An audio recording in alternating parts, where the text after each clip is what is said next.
Need Grok AI to analyze a document or image? Here's how to easily attach files during chat. Let's get into the video. First of all, start a new chat or open an ongoing one inside Grok. Look for paperclip or attachment icon near the chat box.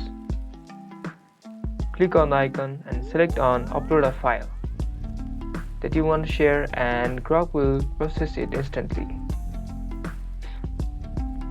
And that's it. You can now share files with Grok for smarter, more customized responses. Grok AI isn't just another chatbot.